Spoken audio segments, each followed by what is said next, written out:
Tu contenido de verdad me aterra. Lo juro por Dios.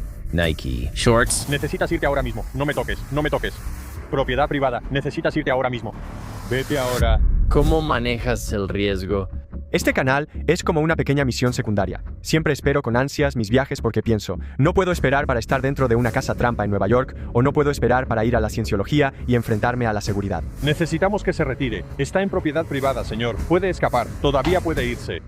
¿Cuáles han sido algunas de las situaciones más peligrosas en las que has estado mientras aún estabas ahí? Estábamos en Little Village, Chicago, que es como el paraíso de las pandillas latinas, de las pandillas mexicanas, y estábamos ahí en el Día de la Independencia de México. Ese mismo día hubo un ataque con machete en un desfile. Una vez fuimos allanados por la policía mexicana. Estábamos entrevistando a un tipo que se hacía llamar Hostage, y creo que era como un narcotraficante y tatuador al mismo tiempo, solo tratando de sobrevivir y salir adelante. Como a los 20 minutos de la entrevista, me levanto, voy al baño a orinar, salgo del baño y ¡boom! Y un pedazo de la verga. Y estos tipos entran y te hacen tirarte al suelo. Nos tienen a punta de pistola, y probablemente fue el evento más aterrador de mi vida. Si ves la política carcelaria de Georgia en este momento, es el lugar más asesino de Estados Unidos. Los reclusos mandan ahí, hay machetes por todos lados, la gente está siendo extorsionada. Si entras como un tipo blanco, sin afiliación, hay muchas probabilidades de que te aten con cinturones. Te van a tomar fotos, van a enviar fotos de Mark a tu familia. Y si no pagas $1,000 a la semana, $1,000 al mes, duermes afuera en el piso, te matan, ni siquiera tienes celda. Lo que da miedo es la pendiente resbaladiza. ¿Cómo podría este sistema ser usado como arma contra la gente?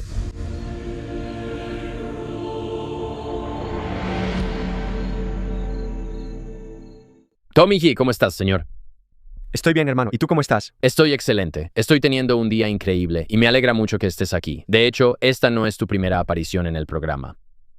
¿Sabes que esto es verdad? Sí, porque son Julián por poder. Hay un episodio muy gracioso donde Julián viene a este mismo programa y se sienta en esta misma tienda, en lo profundo de los Adirondacks, en el norte del estado de Nueva York, que es donde estamos ahora mismo. Y yo digo, no sé cómo pasó. Pero Chris, ¿esto es tu culpa? No, yo no hice eso. No hay tiempo para eso ahora. Está bien, estoy tratando de averiguar qué pasa con esta edición. Hacemos una introducción donde menciono a Julián y digo, sí, aquí tengo a mi amigo Julián Dori para platicar conmigo sobre un tema. Y luego pasan a un video tuyo en el podcast de Julián. Tu parte, te pagué ¿qué? ¿Como $20 por eso? Espera, ¿eso era algo interno? Yo soy como Cristos. Mi contacto del Mossad en realidad me dijo que hiciera ese truco y funcionó. No. Así que aquí estoy ahora. Así fue como pasó todo esto. Chris, para eso te vendiste. No puedo confirmar ni negar. Estás en la corte. El mismo tipo que trabajó con Mónica Lewinsky en los 90 ahora es mi socio. No. Espera, ¿quién es ese tipo? Ese tipo suena increíble. Tal vez me conecte contigo después del show. Pero no revelas tus fuentes. Eso es justo, razonable. Puedes acogerte a la quinta enmienda. Tommy, estábamos hablando brevemente antes. Tu contenido de verdad me aterra, y lo digo por experiencia, porque he hablado con personas que son, no todo tu contenido, por supuesto. Quiero decir, eres un periodista brillante y te has abierto un nicho muy interesante, como exponiendo esos pequeños lados oscuros interesantes dentro de, no solo en Estados Unidos, sino en todo el mundo. Y simplemente lo pones todo en YouTube gratis. Es fascinante. Amo mi trabajo. Es un trabajo increíble y realmente disfruto los videos, pero no solo los disfruto yo, sino que millones de personas en todo el mundo también los disfrutan. Y creo que primero llamaste mi atención con lo de los Kia Boys y luego con los conductores locos en Nueva York que hacían carreras callejeras en medio de la ciudad. Y luego eso como que se fue expandiendo yendo a barrios peligrosos. Y yo pensaba, esto es una locura. Y lo que siempre me he preguntado, lo que no entiendo es, ¿cómo lidias con el factor de riesgo? Sí, ¿ese es siquiera un buen lugar para empezar? ¿O es mejor hablar de la evolución de cómo empezaste a hacer este contenido? Siempre he sido alguien que toma muchos riesgos. Así es como invierto. Así es como he perseguido mi carrera. Trato de vivir la vida en la categoría de emocionante y quiero vivir una vida que valga la pena. Siempre lo imagino así cuando escribía en mi diario cuando era joven, tal vez en mis años de universidad. Pensaba que quería ser un anciano en una camilla, rodeado de su familia, sintiéndose amado, pero también pudiendo contar historias y sentir que realmente viví la vida. Sí. Y así que esto, en cierto modo, este canal es como una pequeña misión secundaria porque es una mezcla de muchas cosas. Y para mí, se trata de perseguir cosas que como equipo nos parecen fascinantes y que van conmigo. Y también situaciones que siempre espero con ansias en mis viajes porque, por ejemplo, no puedo esperar para estar dentro de una casa trampa en Nueva York. O no puedo esperar para ir a la cienciología y enfrentarme a la seguridad e intentar, provocarles una reacción. Para mí, lo más importante y lo que me parece genial es que esto es como una fábrica de ideas aquí arriba, y mientras puedas hacer realidad esas ideas con un buen equipo y una buena ejecución, ahora sí es un trabajo. Y correcto. No lo querría de otra manera. Oye, rápido, la mayoría de las personas que ven este canal no están suscritas. Y cuando te suscribes, ayudas a que el canal crezca y tú... Te mantienes al tanto de cada nuevo lanzamiento. Campamento religioso, campamento de historia y campamento gañón. Ahora, volvamos a lo nuestro. ¿Podemos poner el YouTube de Tommy? Estoy seguro de que a estas alturas muchas personas que escuchan ya lo han visto, pero solo para que los demás casuales se pongan al tanto, solo para que vean en qué te estás metiendo. Porque tienes un hijo, tienes una esposa, tienes cosas por las que vivir. No eres solo un chavo rebelde de 22 años con una cámara. O sea, vamos a meternos en eso, ¿sabes? Tal vez en algún momento lo fuiste. Probablemente es por mi propia seguridad que no soy un chavo rebelde de 22 años. O sea, ¿te has vuelto un poco menos arriesgado? Bueno, hemos dejado de enfocarnos tanto en el bajo mundo criminal porque son más poco confiables para trabajar. Nos gusta ser eficientes en nuestros viajes. Y también, este año estamos tratando de enfocarnos mucho más en historias del hombre común, centros de datos, la integración israelí con el ejército, cosas que afectan al estadounidense promedio. Así que todavía quiero cubrir el crimen. Todavía me emociona el crimen, pero también es como que probablemente ya he entrevistado a 5 o 6 ladrones de autos diferentes. Probablemente he entrevistado a 20 o 30 pandillas en los últimos 40 años. O sea, en los últimos 4 años. Así que es como que estoy pasando a cosas que todavía me emocionan y que se sienten novedosas y frescas, pero definitivamente tratamos de ponernos en situaciones de alto riesgo. Y para mí, lo más importante del canal es tratar de conseguir acceso interno a lugares a los que la mayoría de la gente no iría. Así que, por ejemplo, creo que uno reciente, si la gente es nueva en mi canal, la serie de la cárcel del condado de Clayton, creo que destaca como, carajo, ¿cómo es que estamos en este lugar? ¿Cómo es que este lugar siquiera existe? Simplemente se sentía como un programa de televisión en ese mundo. Claro. O sea, ¿cómo conseguiste acceso para grabar dentro de una prisión? Un amigo mío es el que hace 60 Days In, es productor de Netflix. También hizo el programa Marines. Se llama Greg Henry. Es un gran tipo. Él es el tipo que tiene muchas conexiones muy buenas en cárceles y prisiones de todo el país. Y el secreto para entrar a las cárceles es tener buenas relaciones con los alguaciles porque es el nivel más bajo de burocracia que necesitas. La mayoría de las prisiones, ya sabes, son administradas por el Estado. Va a ser muy difícil entrar. De alguna manera, me metieron a escondidas en una prisión de Texas. Les dijeron en la entrada que yo era como un tipo de ministerio cristiano. Y así fue como entré. Y luego, después de eso me dijeron, estabas grabando todas estas otras cosas, y yo pensé que todo estaba en regla. No me di cuenta de que había toda esta política interna sucediendo. Pero... sí, creo que simplemente entrando en esto como, ¿cómo demonios terminaste como recluso en esta cárcel de Atlanta donde hay cuchillos y pasan cosas salvajes? Correcto. Amigo, he visitado una prisión unas cuantas veces y me llevaron por un mal camino, hermano. Yo no estoy hecho para esto, lo que sea esto. Creo que soy demasiado ingenuo o algo así. Pero fui a una de esas prisiones y estaba hablando con varios de los tipos, y los tipos con los que hablaba eran condenados a cadena perpetua. Ellos van a estar ahí por el resto de su vida. Y la forma en que me lo explicaron fue que estos condenados a cadena perpetua, de alguna manera, controlan la cultura dentro del patio porque ellos van a estar ahí por mucho tiempo. Así que la prisión invierte mucho tiempo en ellos porque van a estar ahí antes que todos los demás. Ya sabes, en 50 años ellos todavía van a estar ahí. Y van a haber toda una nueva generación de tipos que estarán cumpliendo condena en esta penitenciaría. Y estoy hablando con ellos y básicamente les pregunté, entonces, ¿por qué están aquí?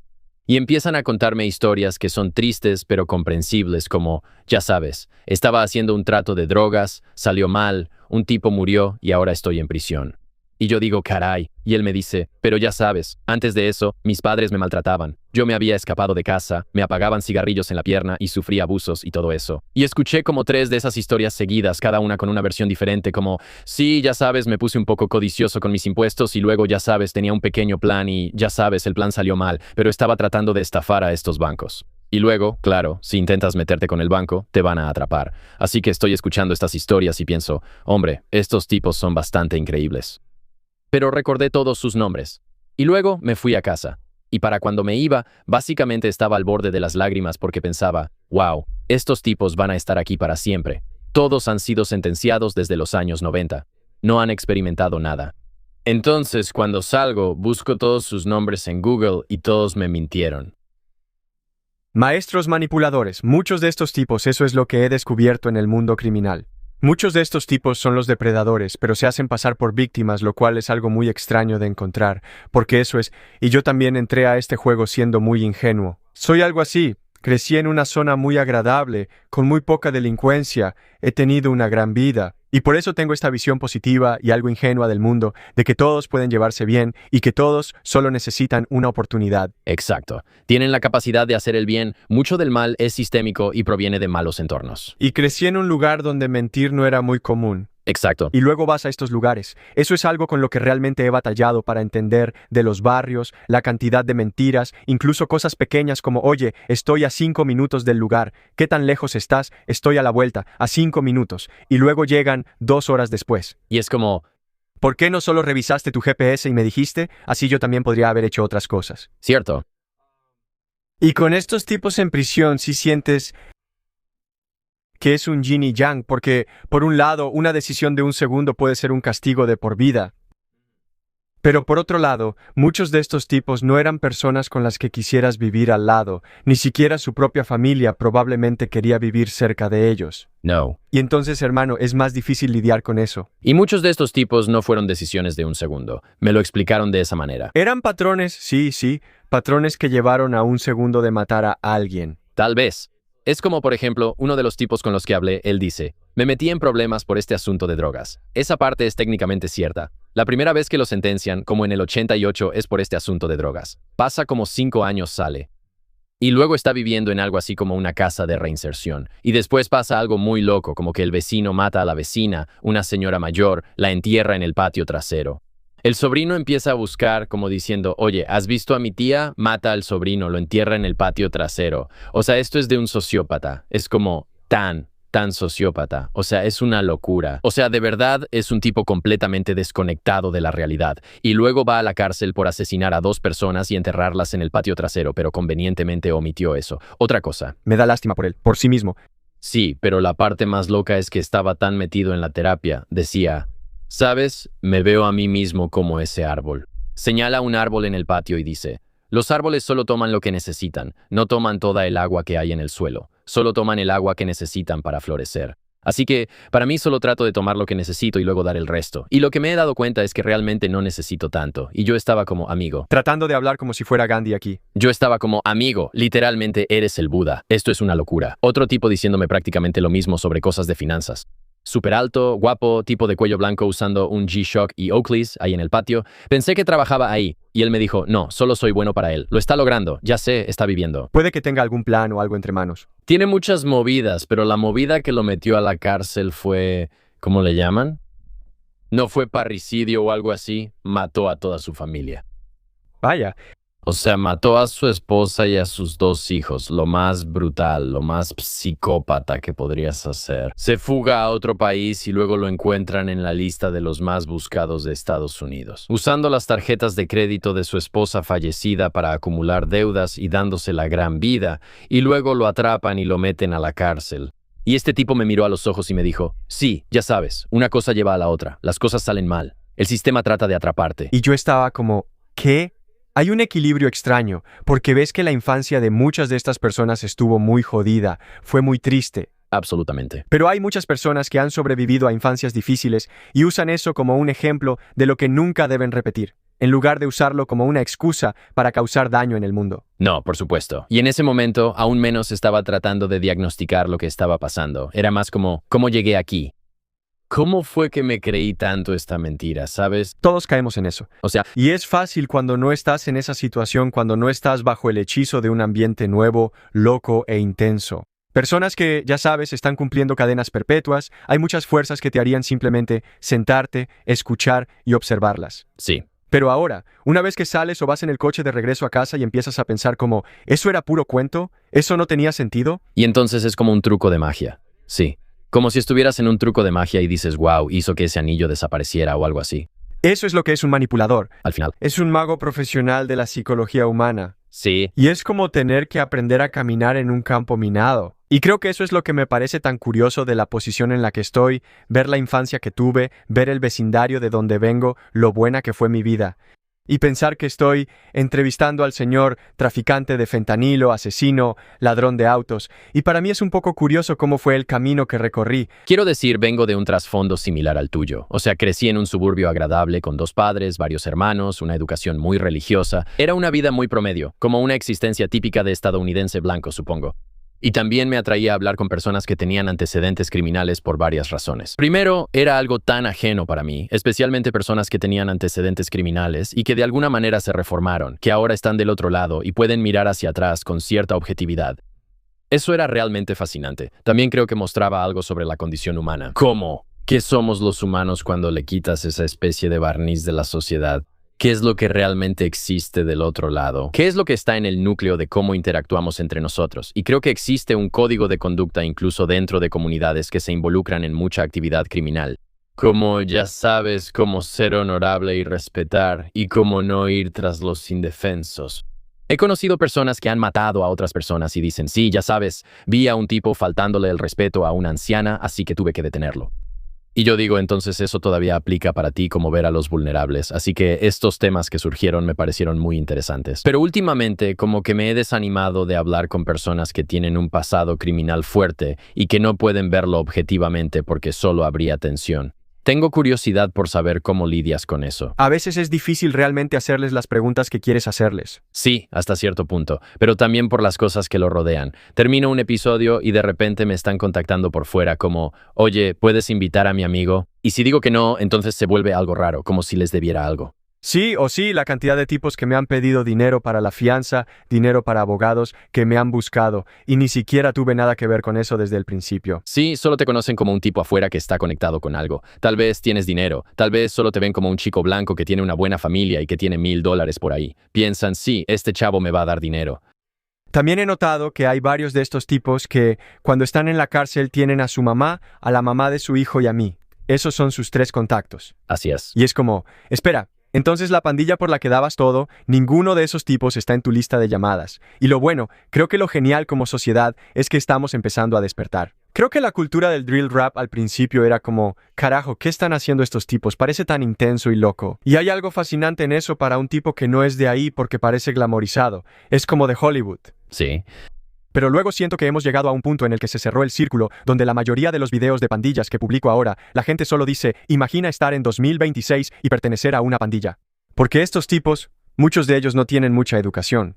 Todo lo que dicen es, ¿sabes lo que digo? Fingen ser ricos, pero viven en la casa de su mamá. Sí. No, apesta. Estar en ese ambiente es muy triste. Claro que sí. Me siento terrible por ellos. ¿Sabes a lo que me refiero? Pero sí creo que hay una relación de vaquero. Como en la forma en que nuestros abuelos veían películas del oeste porque los vaqueros simbolizan al forajido. Era como sí. Y los vaqueros tenían como un no sé qué, como cierto encanto por ser honorables en algunos aspectos. Pero al final del día, los vaqueros se mataban entre ellos. Y Robin Trancy. Como Doc Holliday, ¿cómo se llama? Como Earp Wyatt o Wyatt Earp, como ese tipo de historias, como Tombstone o lo que sea. Es como sí, solo es crimen.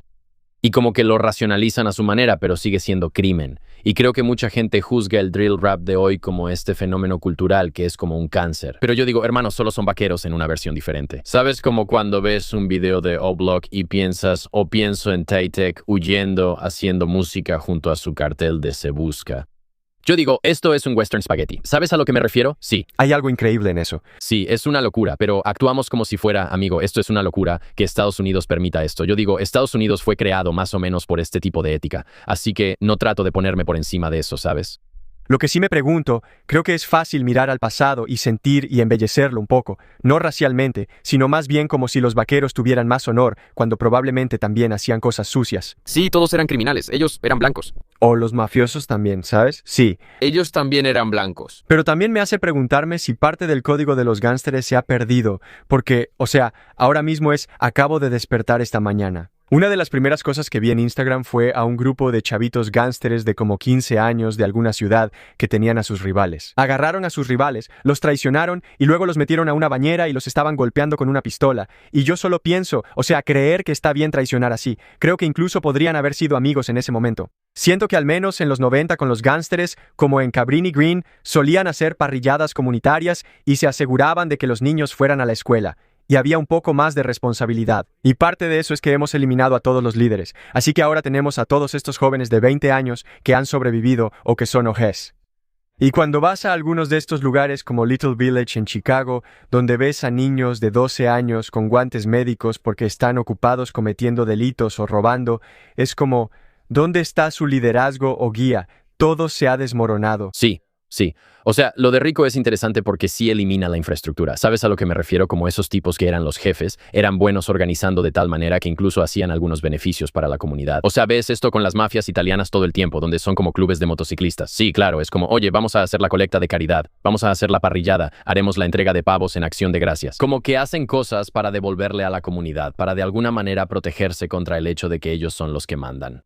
Pero ahora, por la desorganización, esto ha pasado al grupo más joven que todavía no ha sido atrapado. Sabes, es un mundo interesante en el que sumergirse. Pero tengo curiosidad, detrás de cámaras, ¿has tenido que lidiar con personas que te digan, oye, ese material que publicaste tienes que quitarlo o borrarlo o si no, te va a pasar algo malo? Una de las formas en que hemos abordado eso y nos hemos adelantado es que dejo que los muchachos, para un episodio realmente criminal, les dejo verlo antes de que salga. Entonces ellos ven cada segundo. Me pueden mandar una marca de tiempo como, oye, mi tatuaje de la muñeca salió por 2 segundos. Así que asegúrate de difuminar eso. O ya sabes, oye, este letrero de la calle está un poco cerca de mi lugar. Ya sabemos lo suficiente después de editar este tipo de cosas por un tiempo, que cuando se lo damos a ellos, normalmente está 100% aprobado, listo para salir. Pero de esa manera, cuando obtengo la aprobación, es como, está bien, hice mi debida diligencia. Sí. Porque mi trabajo no es meterlos en la cárcel. Mi trabajo es exhibirlos, meterme en su cabeza. Y creo que al principio hubo algunas críticas de por qué resaltarías a un criminal. Pero recuerdo que cuando salió la historia de los Milwaukee Kia Boys, una cosa que aprendí es que en ese momento, cada persona en la estación de policía veía ese video como parte de su proceso de inducción para el entrenamiento. Wow. Y tenía a un policía que fue detective de homicidios durante muchos años en mi escuela de Jiu-Jitsu. Y él me dijo, ¿sabes? En realidad nos gustó ese video porque mostraste a la gente la mentalidad de estos chicos. Así que cuando estos chicos nos apuntan con un arma o le disparan a la gente o hacen locuras con estos autos y, por accidente, ¿sabes? Tenemos que matar a uno de ellos porque si no, ellos nos van a matar a nosotros. Ahora la gente entiende que a veces estás tratando con un chico de 15 o 16 años que actúa con sangre fría. No es un niño inocente al que ahora le van a hacer un mural. Ayuda a que los ciudadanos entiendan con qué estamos lidiando. Correcto. ¿Cuáles han sido algunas de las situaciones más peligrosas en las que has estado mientras todavía estabas ahí? Porque es una cosa lidiar con un tipo después de los hechos diciéndote, oye, si alguna vez vienes a esta zona apartada de Detroit, te vamos a atrapar. Y tú piensas, simplemente no volveré ahí. Pero a veces estás en la casa y de repente todo se sale de control. ¿Puedes darme un ejemplo de eso?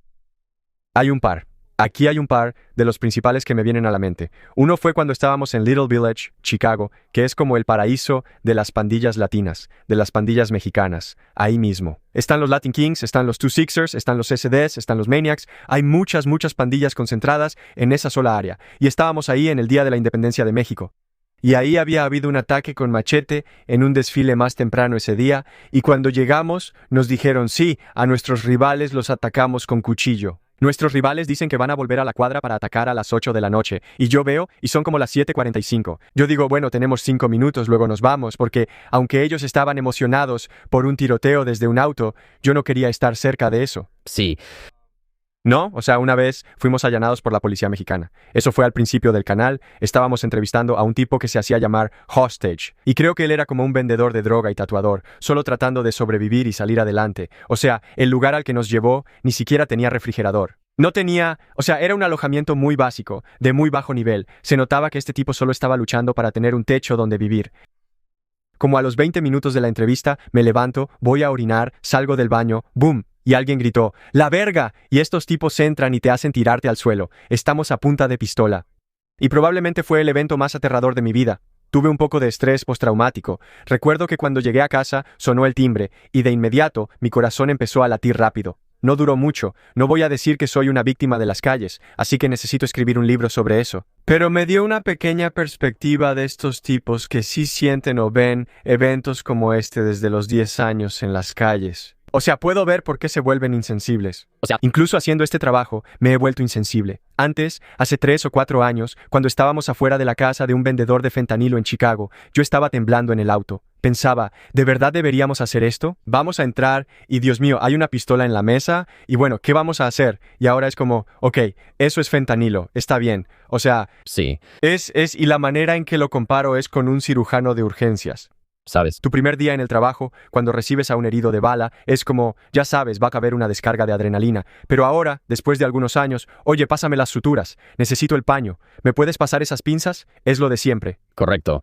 Y una parte de mí, o sea, está bien acostumbrarse a un trabajo, pero otra parte de mí piensa, ¿cuánto de mi alma estoy perdiendo en este trabajo? O desensibilizarse no es algo bueno.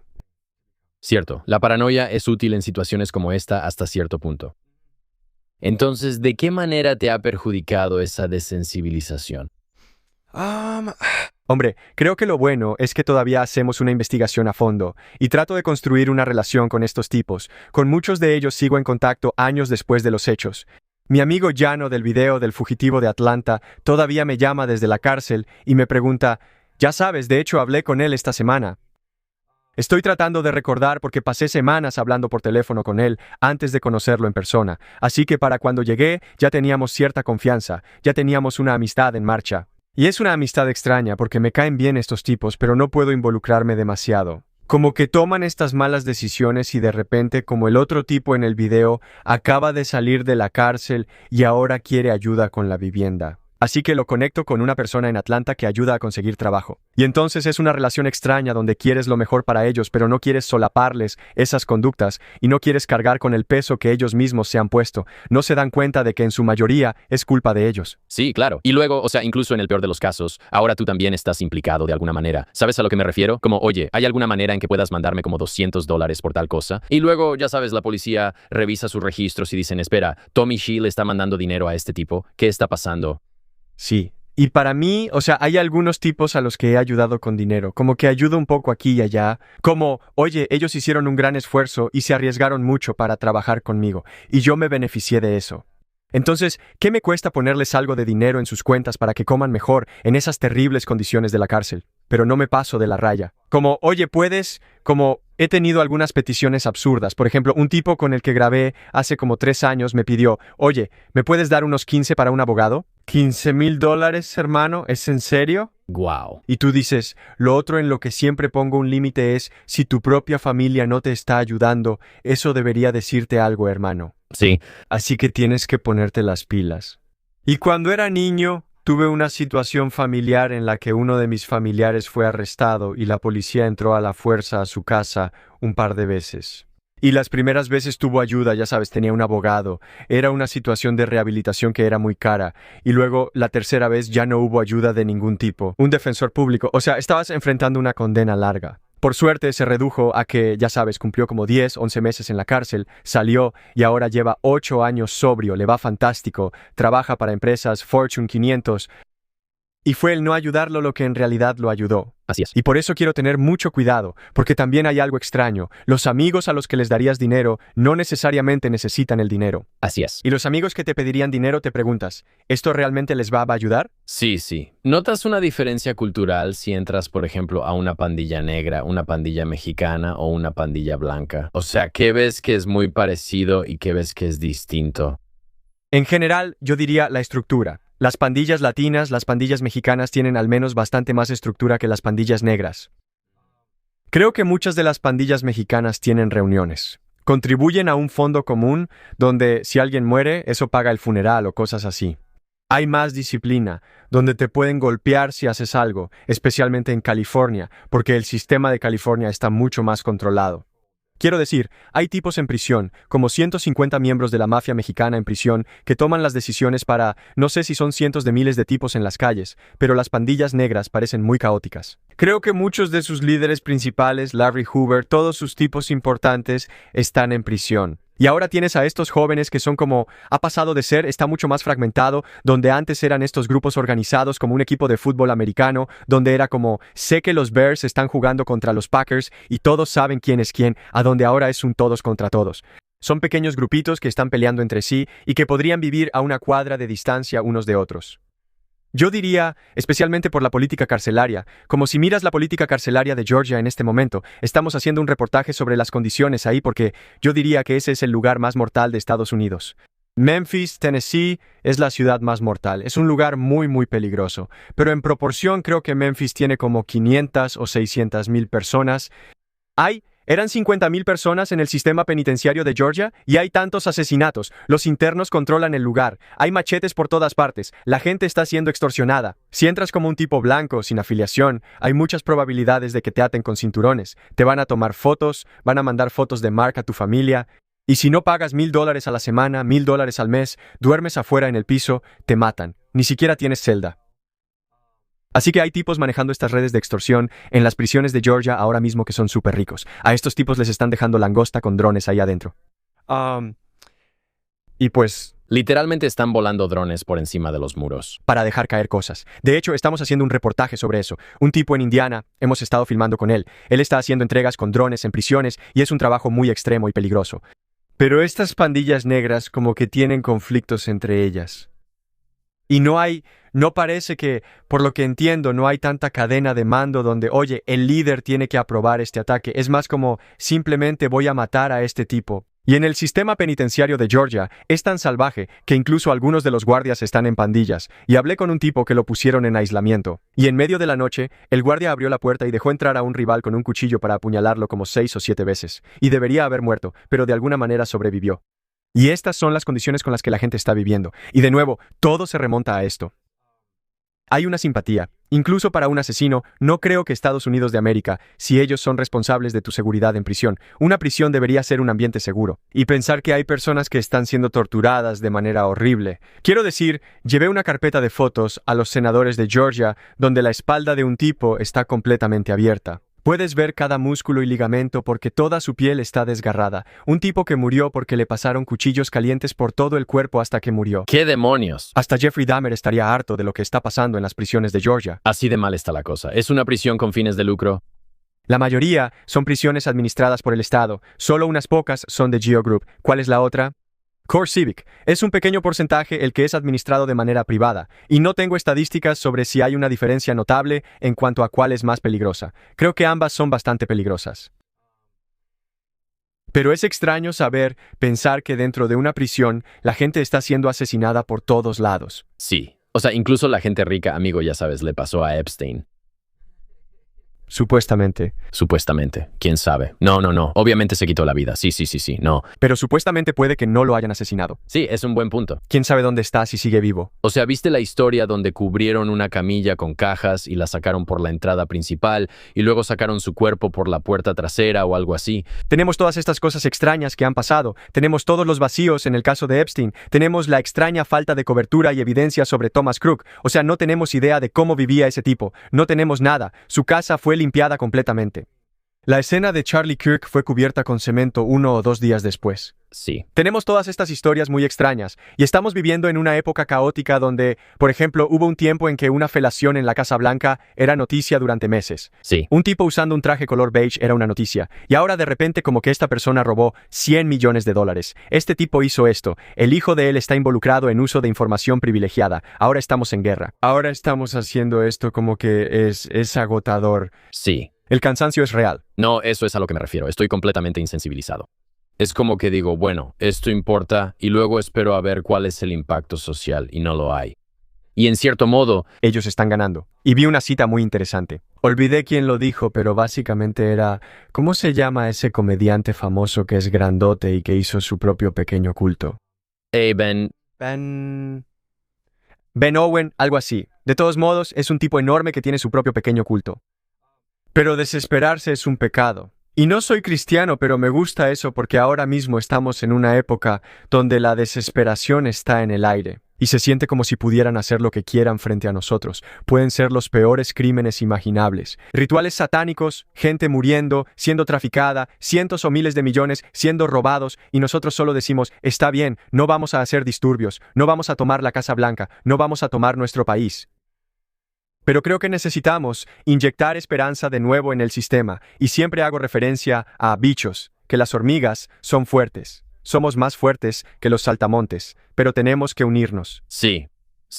No, es ese sentimiento, creo. Es como desesperación, pero también es como una especie de malestar, ¿no? Como que estamos en este estado en el que nada realmente importa. Y creo que parte de eso se debe a la calidad de vida general en Estados Unidos.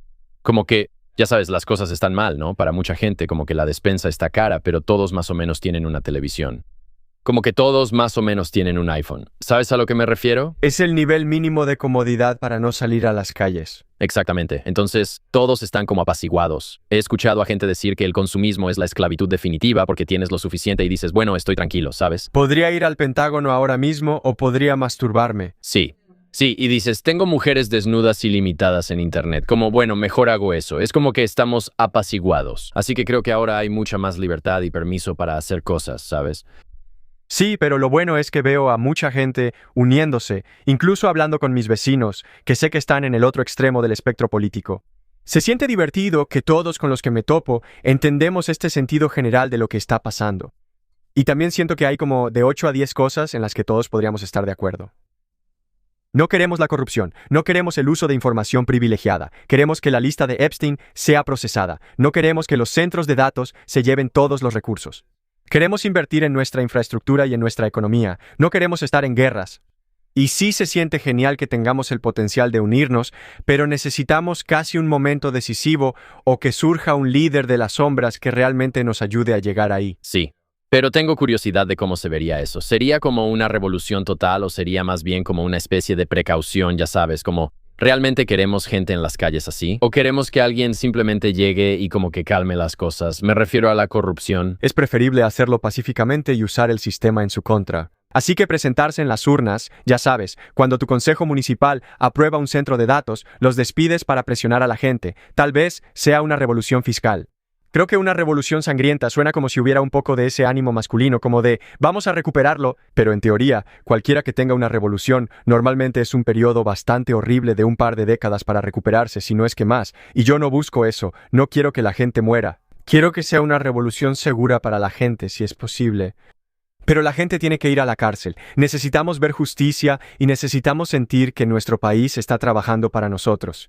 Y lo genial es la exposición. O sea, incluso cuando veo en China recientemente, la gente camina por ahí, es seguro, es limpio, es accesible. Y sí, China tiene sus problemas. Hay un estado de vigilancia. No vas a rebelarte en China. Lo entiendo. No estoy diciendo que sea una utopía, pero sí parece haber una diferencia en dos factores. Uno es cuando tienes una sociedad dirigida por ingenieros en lugar de abogados, pero cualquiera de los extremos puede irse demasiado lejos en una u otra dirección, donde los ingenieros tratan a las personas como números y, ya sabes, realmente no les importa. Como si quisieran encerrarte por el confinamiento de COVID y la gente se está volviendo loca. Oye, los números dicen esto, tenemos que hacerlo. Pero ahora Estados Unidos está un poco atado de manos por la clase de abogados, donde incluso el acceso público a nosotros los contribuyentes financiamos todos estos parques, estas preparatorias, incluso para usar la pista o la barra de dominadas. Hay una enorme cerca que tienes que encontrar la manera de rodear, porque Dios no quiera que alguien se caiga haciendo una dominada y luego los demanden. sí. Así que no lo sé. Pero creo que si hubiéramos gastado los últimos 20 o 30 billones en infraestructura o en nosotros mismos o simplemente equilibrando nuestro presupuesto, nos han enseñado que cualquier cosa que nos beneficie a nosotros mismos con nuestro propio dinero es un derecho. Y yo no soy socialista. No estoy diciendo que tengamos que irnos al socialismo puro, pero si vamos a gastar ese dinero, prefiero que sea en cuidado infantil, educación, que en la guerra. Claro. Sí, por supuesto. O sea, como que todos tengan acceso básico a ir al doctor. ¿Sabes a lo que me refiero? Sí. No debería tener que estar calculando si un viaje en ambulancia va a poner a mi familia en problemas económicos. Sí. Eso es una locura. Lo cual, para la mayoría de la gente en Estados Unidos, romperse una pierna los arruinaría financieramente. Lo cual es un poco loco. Y si pagas un seguro, pagas más. Es como un juego raro y gracioso. He estado fuera del juego de los seguros como por un año. No tengo. ¿Cómo te ha ido? He ahorrado muchísimo dinero. ¿Y qué haces si pasa algo catastrófico? No lo sé.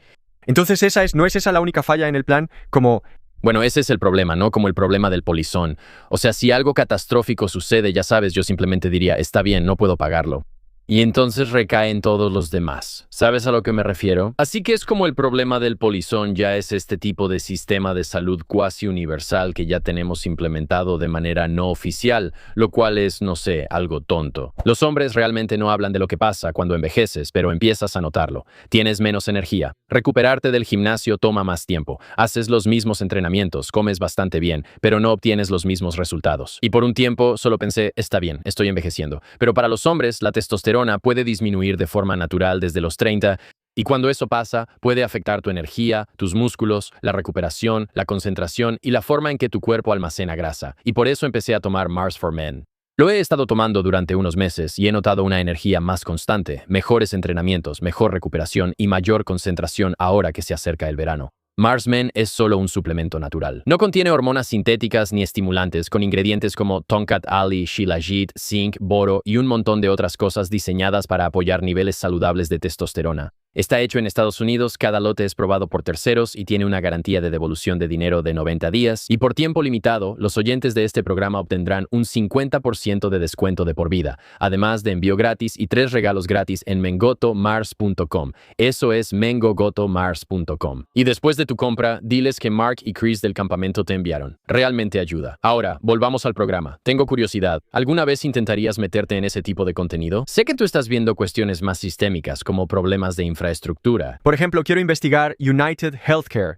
Quiero intentar, probablemente no debería decir esto, pero quiero intentar irrumpir un poco en su sede.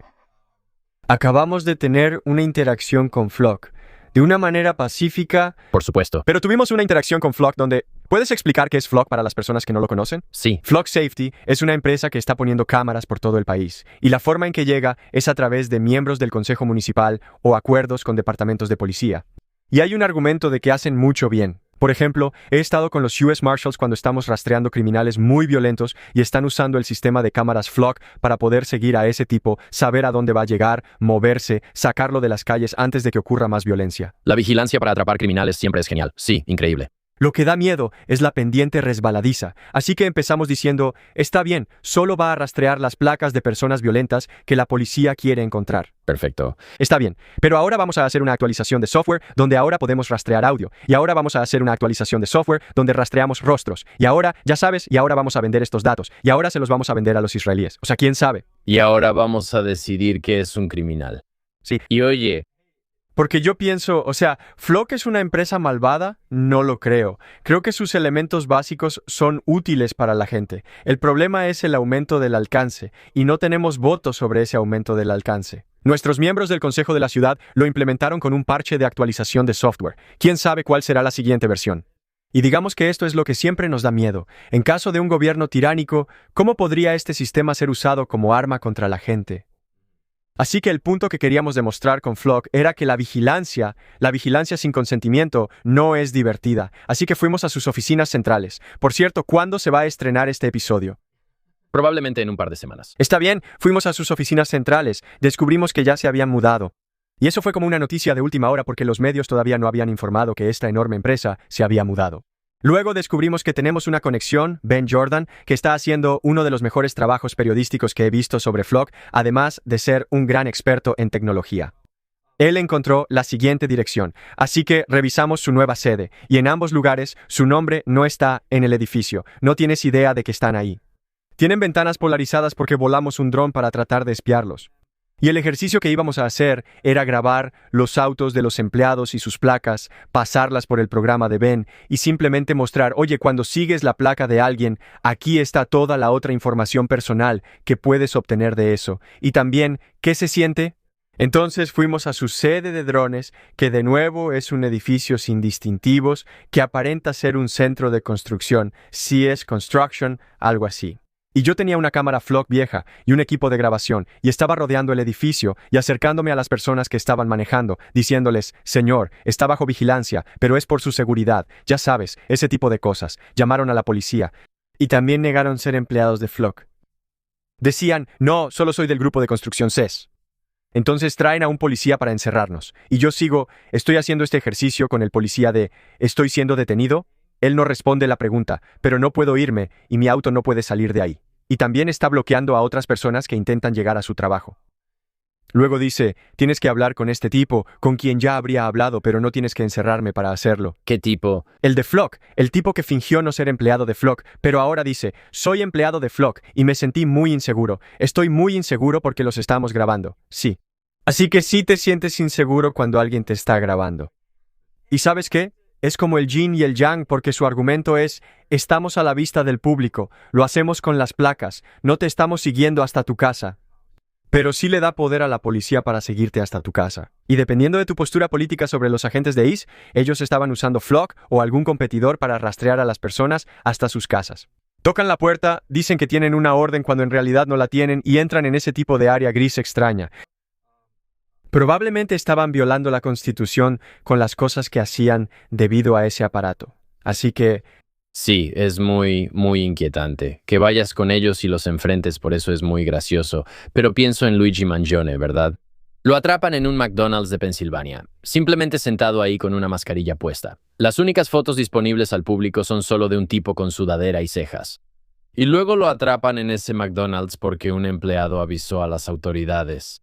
Yo pienso, simplemente no puede ser. Mi suposición, y de nuevo, me reservo el derecho de estar equivocado si en el proceso de descubrimiento se demuestra que esto es completamente falso. Pero supongo que hubo algún tipo de vigilancia ilegal sobre él para descubrir quién era. Y luego dijeron, bueno, esto va a destruir completamente nuestro caso. Creo que el equipo de investigación simplemente estaba en un dilema donde decían, bueno, necesitamos atrapar a este tipo. Porque sabemos dónde está usando nuestro método en una zona gris legal. Exactamente. Lo más probable es que estemos rastreando su teléfono, si es que tenía uno con él. Claro. O incluso existe una opción de vigilancia donde es como, oye, podemos acceder a estas cámaras FLOG o a otra base de datos que tenga acceso, sea lo que sea. Y ellos dicen, está bien, necesitamos atrapar a este tipo. Y no podemos permitir que, ya sabes, personas ultra ricas en la ciudad de Nueva York simplemente sean asesinadas a tiros. Eso va a destruir la integridad de la economía estadounidense. Pero necesitamos una manera de atraparlo sin violar la ley y que todo el caso sea desechado.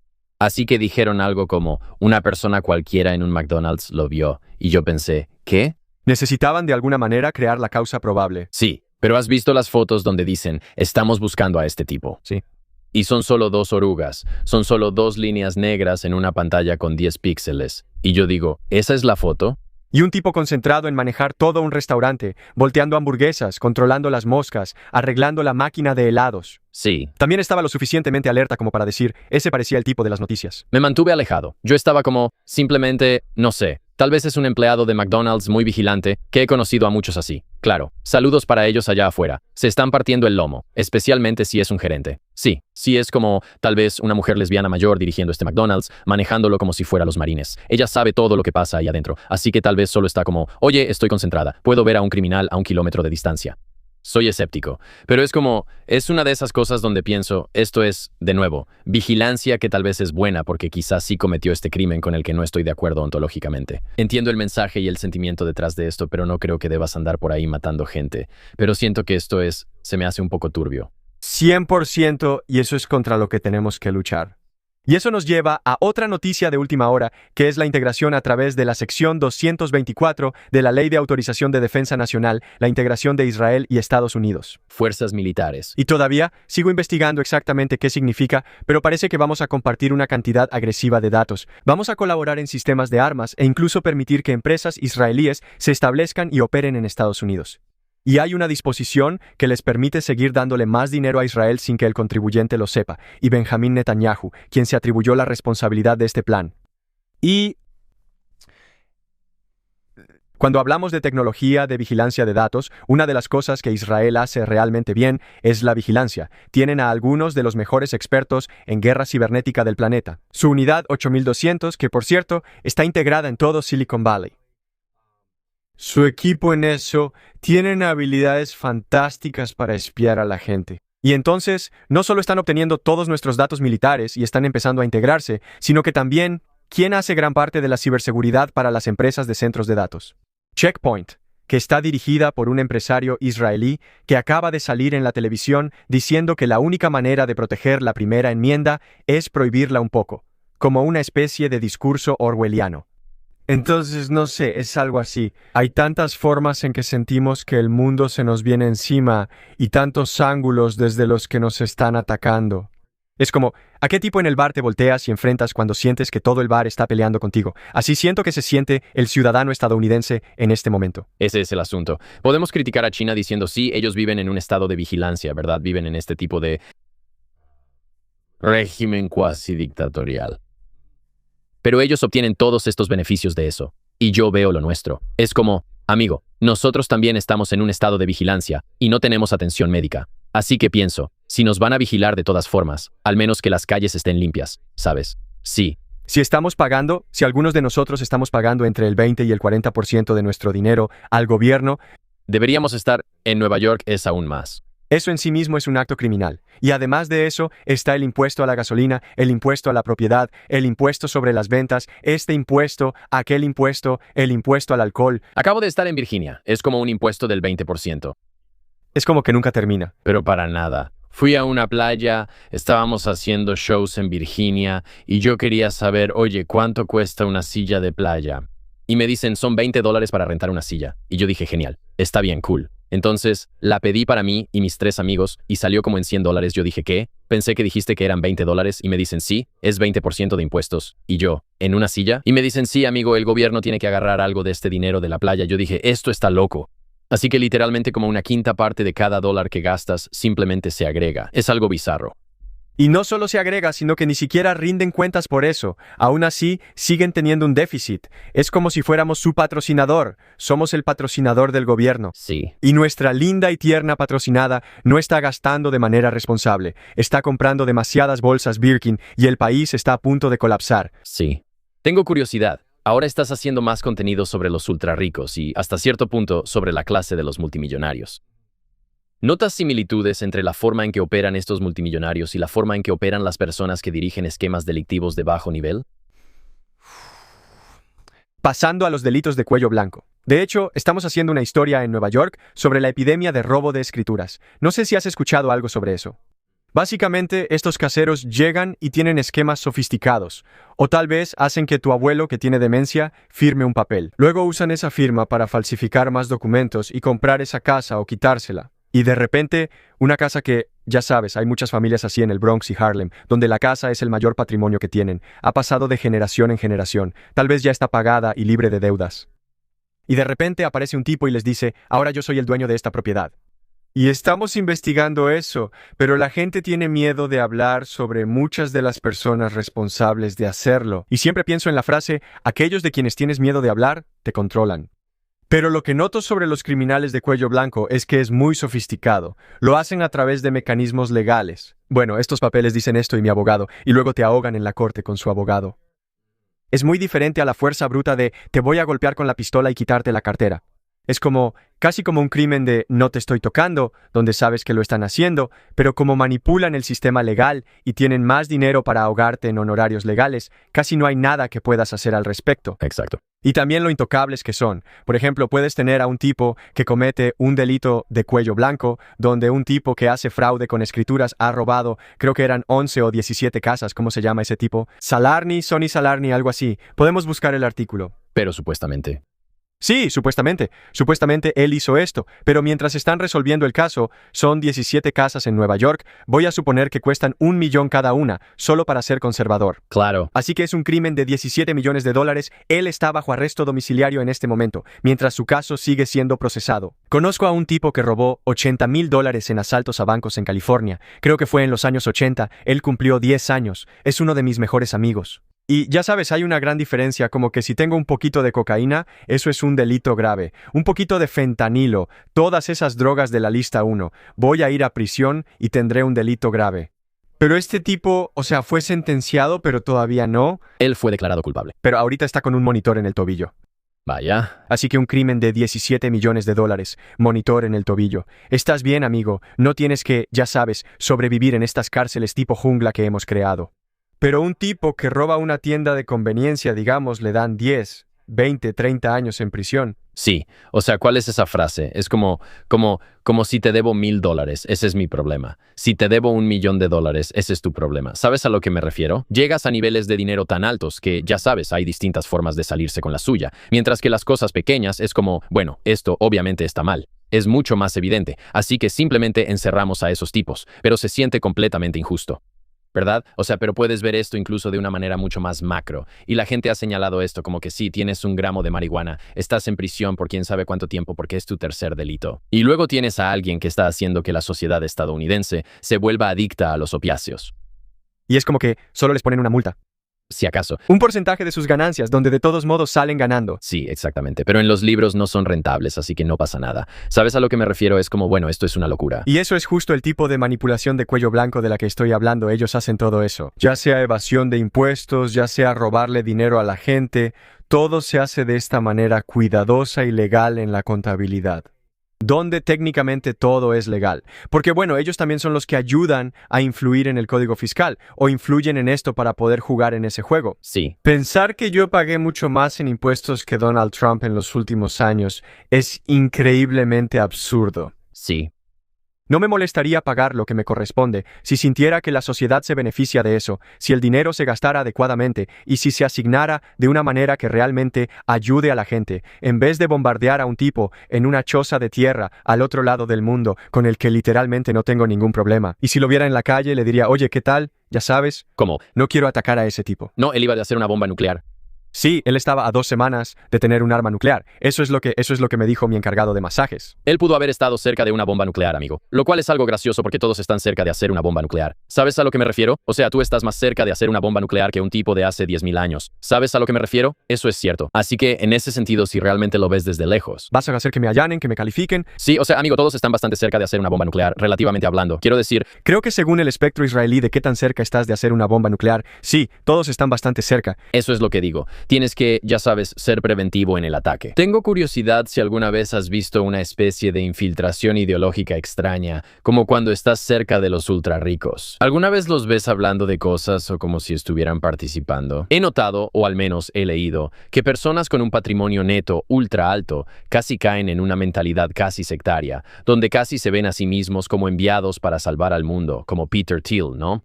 Donde él dice, es mi destino. Soy como mesiánico, y yo y mis otros compañeros de tecnología existimos de una manera casi divina. Y todas las personas que están en contra de nosotros, que nos están arrastrando hacia atrás tecnológicamente, esas personas son, ya sabes, antitéticas a mi misión casi cristiana. Tengo curiosidad si alguna vez ves este tipo de conversaciones ideológicas o incluso cosas raras como rituales. Creo que solo he entrevistado a 3 multimillonarios, y lo que he notado es que todos parecen tener casi como frases motivacionales cursis. Como un tipo en su sala de ejercicios tiene una foto de un león y dice, no me rendiré, no voy a abandonar, y creo que muchos de ellos piensan que es casi como su propio... el otro tipo tenía fotos de su cara superpuesta en el cuerpo de Superman. Y es Trump. Y ellos están haciendo... Están haciendo cómo, y luego están soltando frases de Grant Cardone o de piense y hágase rico. Y parte de eso es cierto. Si piensas de cierta manera, tu realidad sí parece cambiar. Pero sí creo que hay una sensación de que no les importa no pagar impuestos. Esa es una preocupante. Como que ellos dicen, No. Todo lo que deduzco, solo estoy jugando el juego como se supone que debe jugarse. ¿correcto? ¿Y no sientes algún tipo de obligación? Porque algunos de estos tipos con los que he hablado tienen 10 casas, cada una de 10 o 20 millones de dólares en todo el mundo, además de 1 o 2 jets. Viven una vida que incluso un rey de la Edad Media habría dicho, caray, quiero viajar en el tiempo para ser como tú. Sí. Y no hay ningún sentido de que tal vez debería ayudar al bien común.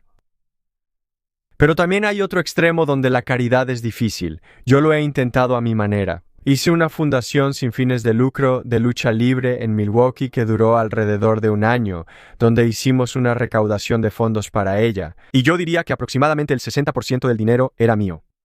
Gasté decenas de miles de dólares en eso. Recluté entrenadores. Teníamos un gran lugar. Lo hicimos crecer bien. Los niños estaban asistiendo. Teníamos tal vez 20 niños por práctica, hasta 30 o 40. Realmente estaba yendo muy bien.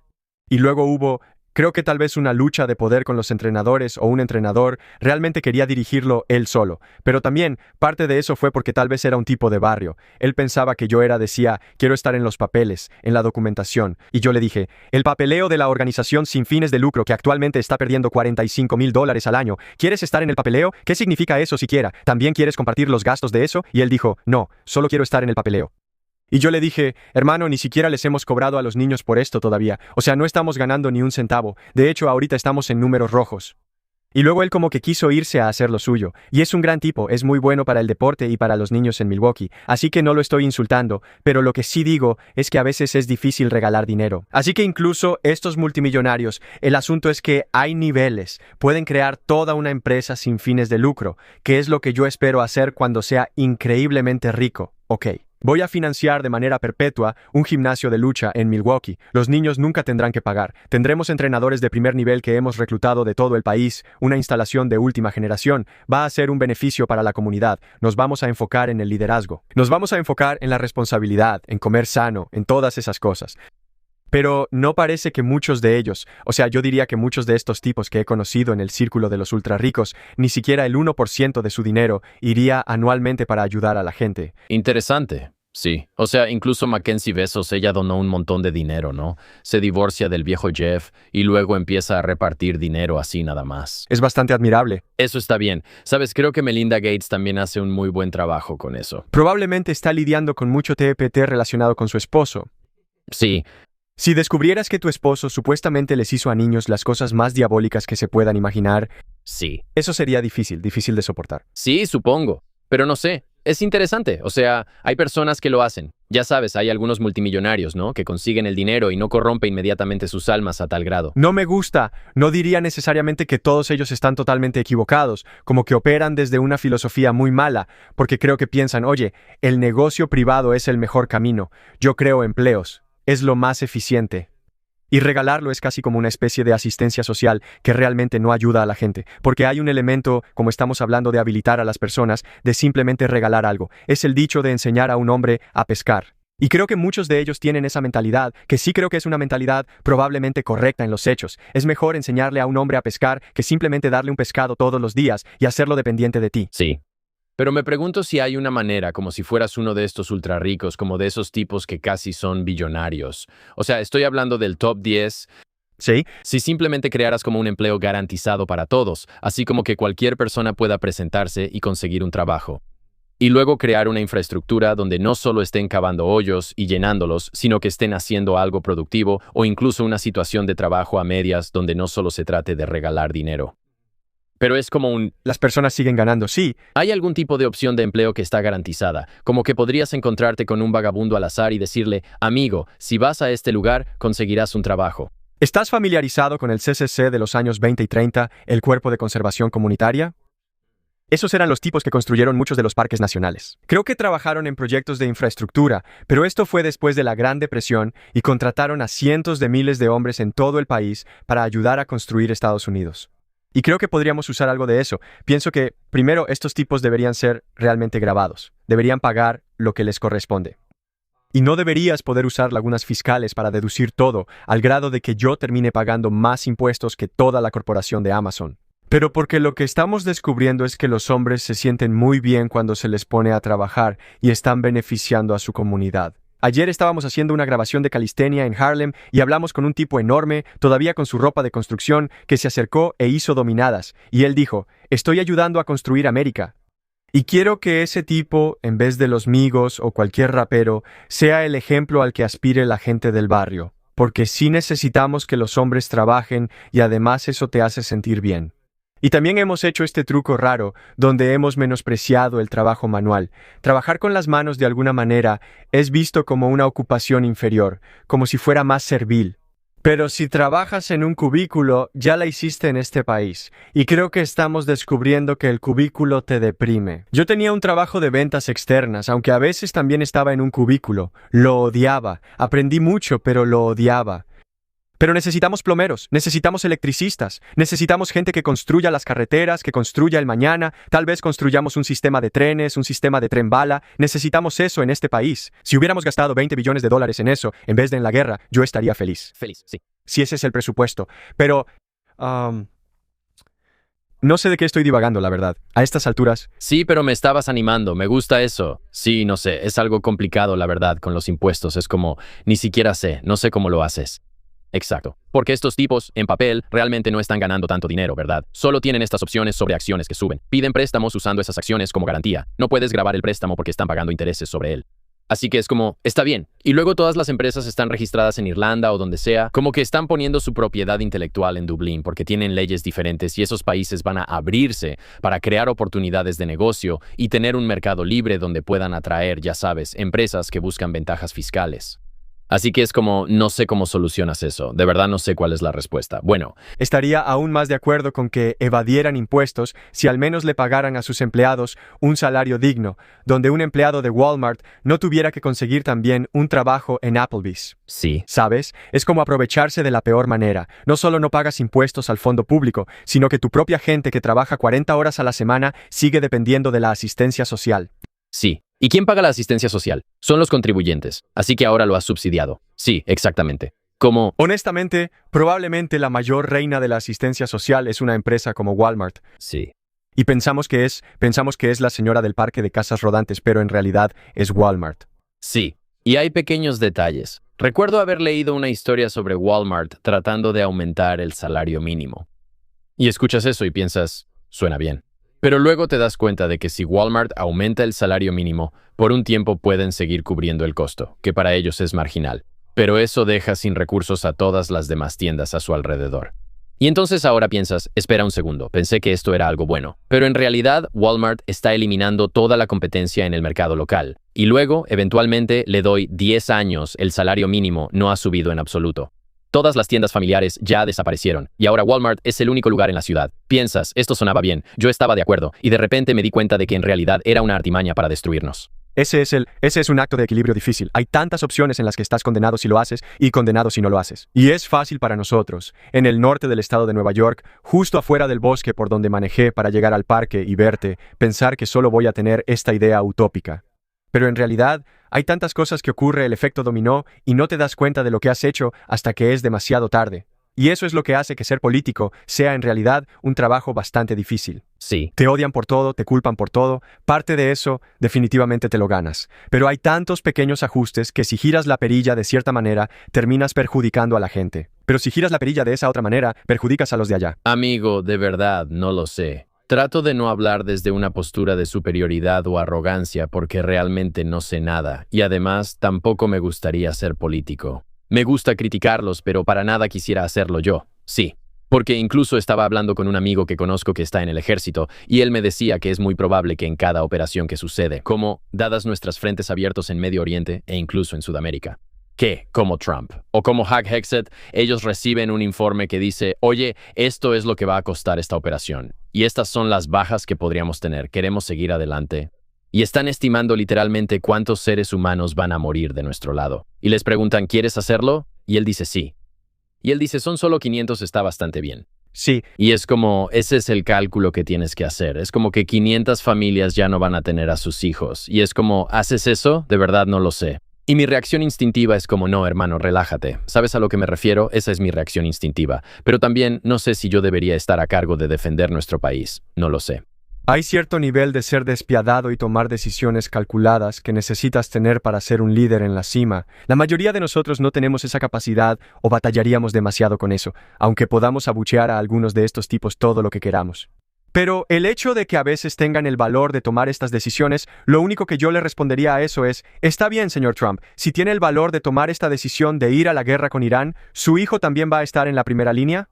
Digo, él tiene la edad para ser reclutado. Entonces, si estás dispuesto a poner a los tuyos en riesgo por el país, entonces es como, está bien, estás respaldando tus palabras con acciones. Pero cuando tu hijo llega a ser un criptomillonario de cientos de millones, tal vez por su propia inteligencia y éxito, sabes, ahí es donde empieza a sentirse desequilibrado. Manda a los niños pobres. Sí, ya sabes, deja que los niños pobres peleen las guerras. Sí. ¿Qué estás haciendo en Nueva York ahora mismo?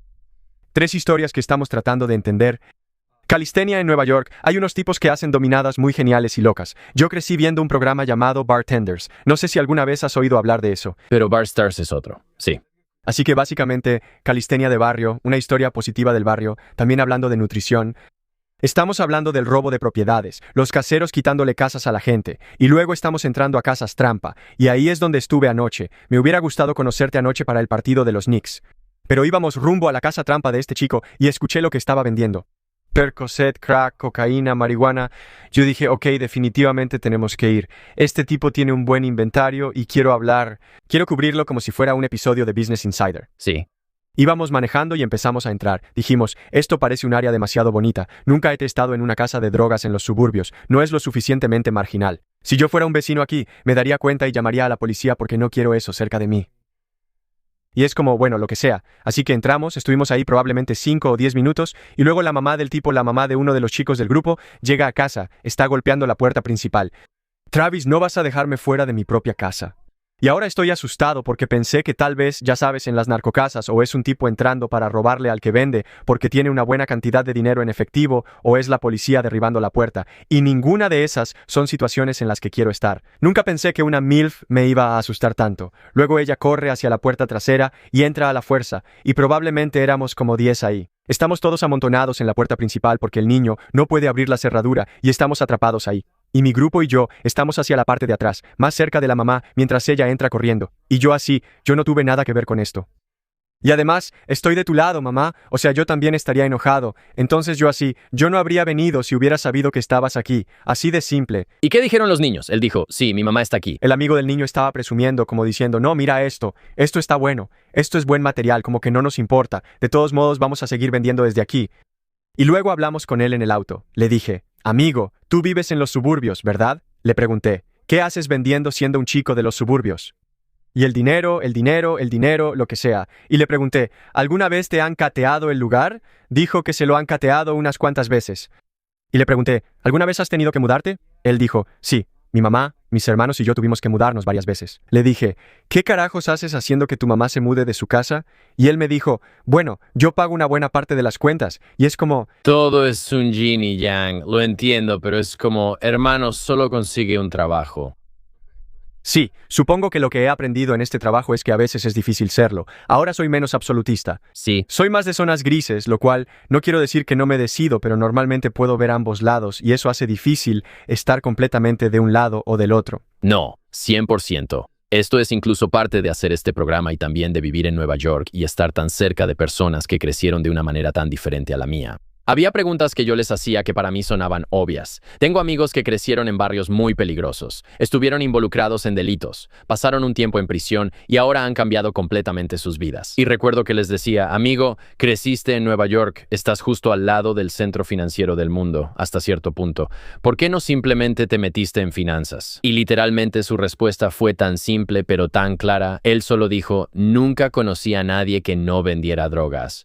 Él dijo, ese es el centro financiero en su comunidad. Sí, él dijo, nunca. O sea, sería como preguntarte a ti, ¿por qué no te convertiste en astronauta? Sí. Es como, bueno, no conocía a nadie que fuera astronauta, ni siquiera sabía cómo empezar eso. Ese es un punto interesante. De alguna manera, están persiguiendo el trabajo más prestigioso que conocen. Es simplemente lo más disponible. Y los seres humanos hacen esto en todos lados, donde te esfuerzas, ya sabes. Por ejemplo, cuando las personas vietnamitas llegan a Estados Unidos, se meten en el negocio de las uñas porque hubo una mujer que metió a todos en ese negocio de las uñas. Sí, literalmente puedes rastrearlo hasta, creo que ella estaba como en los años 40 o algo así, 40, 50 tal vez. El dicho de mono ve, mono hace es algo real. Sí, o sea, yo no los llamaría así, pero es como que literalmente ponen a la gente a buscarse la vida. Mira, los tipos de África Occidental vienen a América y venden bolsas en Canal Street porque su primo está aquí, y su primo vino porque su amigo está aquí, y le dicen, oye, aquí es donde consigues los productos, así es como los vendes, así es como funciona. Y simplemente meten a la gente en el negocio y básicamente todos hacen eso. Todos mis amigos que venden seguros es porque su hermano empezó en los seguros.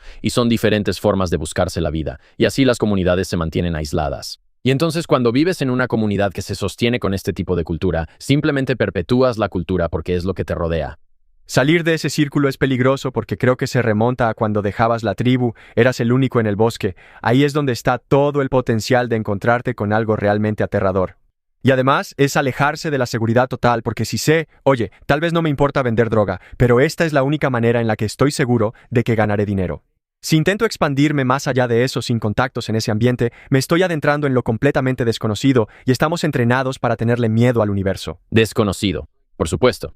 Y luego, incluso de manera práctica, yo decía, ¿por qué no simplemente dejaste tu barrio y caminaste por las zonas ricas para ver cómo vivía la gente? Al menos te daría una perspectiva diferente sobre cómo se comportan o la ropa que usan. Y él solo decía, nunca conocí a nadie ahí. Decía, ¿por qué no vienes tú al barrio, pasas el rato y almuerzas con nosotros? Y yo le dije, bueno, sí, es un buen punto. No conozco a nadie ahí. No conozco ninguno de los restaurantes. O sea, no, estoy completamente... La gente simplemente... Es curioso porque creo que pensamos que somos tan autónomos y que existimos con nuestro propio libre albedrío y que solo existimos para imponernos al universo. No sé si ese sea realmente el caso. Y creo que todos más o menos flotamos dentro de los límites con los que nos sentimos cómodos, ¿sabes? Y eso es como imaginar una ciudad en Estados Unidos a la que nunca has ido. Quiero decir, has viajado bastante, así que estoy seguro de que has estado en muchas, pero, por ejemplo, no has estado en Tulsa, Oklahoma, porque simplemente nunca has tenido una razón para ir y no tienes nada en contra de ese lugar. No es como que digas, hacen algo bueno o malo, simplemente no vas porque nunca tendrías una razón. Y cuando creces en un pequeño barrio, en algún lugar, incluso cerca de una gran ciudad, es como, sí, simplemente no voy a las zonas bonitas porque no lo hago. Nunca he conocido a alguien de ahí. Por eso creo que la convivencia y la construcción de comunidad y crear puentes entre comunidades es lo mejor que puedes hacer. Ya sabes cómo salir y hasta jugar deportes en un equipo integrado de personas de diferentes clases, no solo étnicamente, sino diferentes en general. Como, oye, el chico blanco pobre y el chico latino rico. Aprender uno del otro y poder mostrar cómo vive cada quien es muy beneficioso. Y creo que esa es una de las mejores formas de inmunizarse contra los prejuicios y evitar pensar que las personas son de cierta manera. También muestra a personas de diferentes clases como, oye, así es como vive el resto o tal vez otra parte de Estados Unidos. Y este también puede ser tu estilo de vida si sales de esas tonterías de alto riesgo que te van a llevar a la cárcel por, ya sabes, 20 años. Sí, creo que es interesante porque hay dos mentalidades rivales que son bastante fuertes en este país en este momento. Está la idea de que deberíamos tener la mayor mezcla posible porque de esa mezcla surge la mayor innovación que el mundo haya visto y así es como se construyen las cosas.